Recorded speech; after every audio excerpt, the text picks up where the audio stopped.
Hi everyone, I'm JD from Willow Journals. Welcome back to my channel. This is a Journal With Me episode working in my reading journal, and I am super excited to share with you one of my favourite books that I read this year. It's called A Man Called Ove by Frederick Backman, and I gave it 4 stars, but honestly I could probably bump that up to 5 stars. It was so good, loved it. So thankful that I was able to read it, and a book that I would recommend, definitely. So there's going to be some spoilers in this review, so if you want to read it first, please do that. I would definitely recommend you read it first. It's a very tender, heartwarming book, and you probably do want to have that own experience for yourself. Of journeying with the characters and getting to know the world yourself, and go read it. Anyway, I read it because one of my friends recommended it to me, and I heard from other people, they said it was good, and even when I went to borrow it from the library, so I read it as a library book, the librarian, I asked her, is this book good? And she said yep, she'd read it, she really really really liked it, and she said something like, I hope you like to feel things. And I said yeah, I would prefer that than to read a book that's boring. I've read quite a few books this year, I felt like, before this book that didn't engage me, that were kind of, I wasn't that interested in them. So I was really looking forward to something that I could connect with. But yeah, she did give me that warning. She's like, I hope you like to feel things. And I kind of know what she means now. So my thoughts, to start off, it was, I found it funny.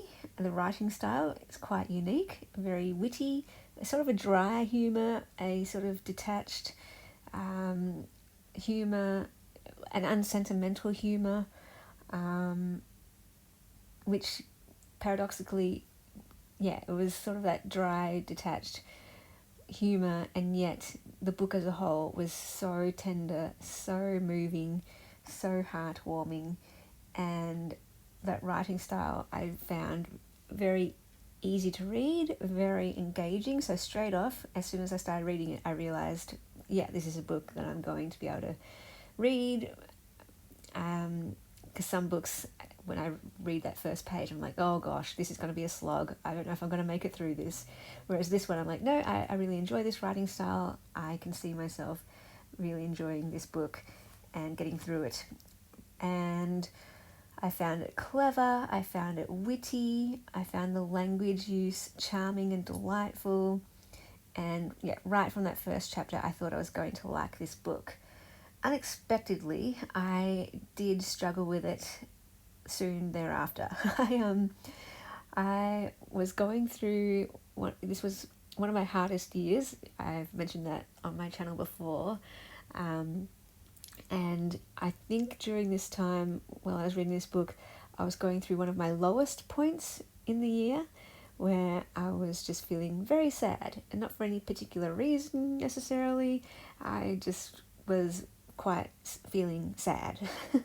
And this book, so here's some spoilers, it has a beginning where the main character, Ove, he actually wants to go about killing himself, and you find out because he lost his wife, and kind of thing where his life doesn't make sense without her anymore. He doesn't want to go on without her. He doesn't know what to do without her. Just that loss and emptiness, and it's kind of funny though. It doesn't sound that bad. Like any other time in my life, I reckon I would have just breezed through that, and it wouldn't have affected me, and I would have enjoyed the read, because the writing style, like I said, is not sentimental, it's not overly attached that way. It's very witty, very clever, and even though it has this kind of dark subject matter to begin with, actually it runs throughout the book, it never feels like, any other time it wouldn't have been heavy, it wouldn't have been dark. It's written in such a way that it's quite entertaining and witty, if that makes any sense at all. It's just the cleverness of the writing, how it's just so charming. And that was, an interesting feature of the book, I suppose, how it was tackling this, or looking at this dark, sad subject matter, and yet it was witty and charming at the same time. And for whatever reason, though, because of I was just feeling very sad at the time, reading this book made me feel even sadder. And that's the first time I've had that experience. I remember other people telling me, I couldn't get through that book because it made me feel really depressed, or I couldn't read that book because it was making me feel really down and really sad. And I was like, I don't really get that, because I could separate myself and just read it as pure entertainment and that kind of thing. But now I get it, because at this time, for whatever reason, I was feeling sad, and I just remember for 3 days straight I was just crying on my bed and was like, I don't know why I'm crying, but for whatever reason I was. And this book was just making me feel so much worse, and I'm not sure if the book was making me sad or if I was already sad and the book was making me sadder. But I kind of made the decision after a while that I just needed to stop reading it. As much as I liked it and wanted to finish it, for my own well-being, I had to stop, because it was just making me feel sadder. And I wasn't sure if I'd pick it up again. I didn't know. But I moved on to a different book, which I'll share in the next Booktube video. So I just felt like I needed to read something else to help with my well-being. And then I went away for a week, and that changed everything. And then I found when I got back from that week holiday, my whole mood was changed and different, and I felt ready to read this book again. And it was completely different. Like, it still had the dark subject matter, and yet it didn't affect me like that. It didn't make me sad this time while I was reading it. So it's very interesting how when we're in a different place, what mood we're in, what's going on inside of us, books can affect us differently. So it's the same book, and yet because I was in a different place, reading it, it didn't drag me down anymore. It didn't make me sad. I was just, I could separate myself from it and just be entertained by it as a piece of fiction. And then, so I picked it back up again and I blasted through it. It was such a good read, like it was back in that first chapter. And by the end of the book, it was just one of those books that I was just so glad that there was some person in the world who wrote it. Just so thankful for this person to have the idea, to put down the words, so that people like me, readers, could enter into this world and experience it and live it. And books are magical like that, aren't they? And this book, it was delightful. I mean, I know because of that phase in the middle patch there early on, actually it was early on, where it was dragging me down and making me sad. Overall though, the book was just delightful, just so delightful. And I can't say it enough. It was just heartwarming and touching and moving and tender, funny and sad and charming and delightful. I was telling someone about it and they said, what is it about? And I said, it's a book about a man with a big heart. And I'll just leave it at that. And one of the favourite line in the entire book came near the end, where someone said about him, his heart is too big. He was having an operation. It looks like he was maybe going to die, but he went into hospital and they were like, so what was wrong with him? And the doctor was like, his heart is too big. That was his condition or something. And I was right there with the character who heard that. Go back a step. He's a grumpy old man, basically, who doesn't want to change with the times, and he's quite, he's a dislikable character. People don't really like him, and you can totally see that he's dislikable. Well, is that the right word? Unlikable. And yet, because of the writing, because it's so charming and so delightful, you you get him, and you understand where he comes from, and you do like this unlikable character, and he grumbles a lot, and he makes a big deal of like, oh, I'm just grumpy and mean and all this kind of stuff, but all of his actions are just so giving and so generous and so helpful that yeah, the lady, when she heard this, just burst out laughing when the doctor said his heart is too big, because everyone can't see that, like people just be like, no, he has no heart, and he would even describe himself probably as being heartless. And yet we know as readers, and the community around him knows, that he has just the biggest heart, and that's why we like him. And so yeah, I was right there with that lady. I was like cracking up as well on the inside, like that is just gold, that is classic, and love that. That was brilliant. And I wrote down an example of the writing style, that just the way the sentences were constructed, and I don't know, I found it so witty, clever, delightful. One example I wrote was, Adrian seems to be rediscovering a desire for discussion. Anyone else like me, if I wrote that sentence, I'll be like, Adrian wanted to talk. That is a boring sentence. I don't have that ability, that natural ability to write things, come at it from a different angle, and I'm so straight, like I'm just like, just say things the straightest possible way. Adrian wanted to talk, like I'm just direct, to the point, let's go. And I know for me that doesn't make me the best writer in the world, because the best writing is the kind of writing that makes you feel, that makes you see things differently. And my type of writing is boring and not effective necessarily. Whereas Adrian seems to be rediscovering a desire for discussion. That makes me stop and pause and go, that's an interesting way of wording that. And that's so clever to see it that way and word it that way. And I love being exposed to this different way of seeing it, because yeah, my way, Adrian wanted to talk, is just so mundane, so boring. Anyway, so that's something that I took note of. But the whole book is littered with examples of that type of writing, and I just found that type of writing delightful and charming.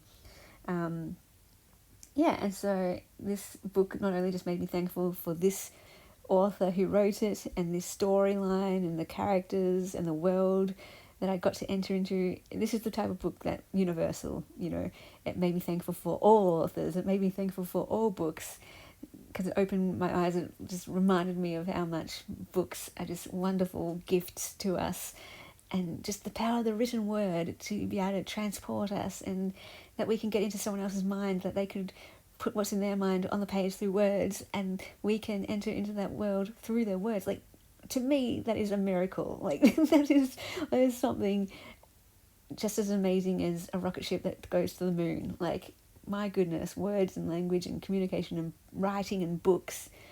Wow, such a privilege, such a gift. I love it, love it, love it. So yeah, this is definitely one of my favourite books of the year. I was totally in the world. I was in the world of the book, in the neighbourhood. I connected with the characters, especially the lady. It was just subtle writing too, like you could tell that the lady, she knew what was up with Ove, but she never came straight direct with him. Hey, you shouldn't do that, or you should do this. In some ways she was actually quite direct. She's like, you got to help or whatever, but she went about helping him. And we, as the reader, knew that that's what she was doing. She was helping him and showing him he had a reason to live and all that kind of thing. And yeah, it was just, she was delightful. She was such a fun character. And so between Ove and her and some other characters in the neighbourhood too, I really liked. It was just, loved it. So this is one of the first books this year that I really loved the characters and connected with them. So to the point where this book did make me cry. And just because I loved it so much, I loved the characters so much. And it was wonderful. So I have got a little image of a cat, a sticker of a cat. You might be wondering why there's a sticker of a cat. And the photo that I took of this book, I read it back in winter, it looks like, because I have a cozy blanket with my black cat Keanu on my lap. And I did that to represent how kind of this book was a cozy read and just a warm, fuzzy read. And there was a cat. There was a cat that was sort of a main character in the book, really. Sort of a stray, and Ove took the cat in. You know, he's grumbling the whole time, like, I hate cats, I don't want to look after cats. And yet, you know, the big softy, he looks after the cat and takes it in and feeds it and protects it and all that kind of thing, which is so sweet. And so that's why I love having my cat Keanu in that photo with the book, and why I've got that sticker of the cat there. And I've just got a little heart piece in the top right corner to go with that idea of it's a book about a man with a big heart. And I wrote down the quote, his heart is too big, and how it just, again, that line, super heartwarming, super moving, could make you cry and also laugh at the same time. So in a nutshell, that line, his heart is too big, just sums up the entire book for me. And yeah, so I totally spoiled it because you want to come at that line by yourself. So if you haven't read the book and you have heard me say that, I'm sorry for spoiling that, but I did give a warning, right? Yeah, and even just that one line, that was like a magic moment of the book, and the whole book was a magic book in a way. And just that line was like, oh, that line is worth it, that whole book. So yeah, wonderful read. I reckon if I read it a second time round, it wouldn't drag me down. It wouldn't make me sad unless I was in a sad place. So I don't want to scare anyone off with that. It was just, I feel like because I was in a sad place, this book made me feel sadder. But if I wasn't in that place, I'm pretty sure 99% that I would have been fine with reading this book and would have just found it delightful despite that heavy subject matter. But yeah, just wanted to let you know about that in case that is a warning that you need to hear as well. And I guess that librarian gave me that warning when she said, I hope you like to feel things. But the ending was heartwarming and beautiful, and the whole thing was heartwarming and beautiful. And it was, interesting experience reading it for my own self, because that was my first experience of a book affecting me in such a way like that. So yeah, anyway, hope you enjoyed my thoughts on this book, and if you've read it, let me know what you thought of it, and let me know if you do want to go ahead and read it, or if you will be reading it. Loved it. And I will, in the next video for my reading journal, share about the book that I read in between when I first started this and finishing it. There was another book that really helped me and was timely and just what I needed to get me out of that sad mood, that sad place that I was in. So yeah, I will end this video now. I'm just writing in the date I started it and the date I finished it, and writing some last minute notes about how I loved the neighbours and the community in the book. And yeah, I will see you guys in the next video. Big thank you to my beautiful patrons who supported me in November. I hope you absolutely loved all of the extras this month. And if you would like to support me in December and get access to extra videos and printables, behind the scenes updates, and first access to any of my creations, the link is down below in the description box. The links are also down there to all of my journaling courses. The Reflections journaling course is running all through December if you would like to document your year for 2022. And if you would like to support my book fundraiser, the link is there to my GoFundMe page as well.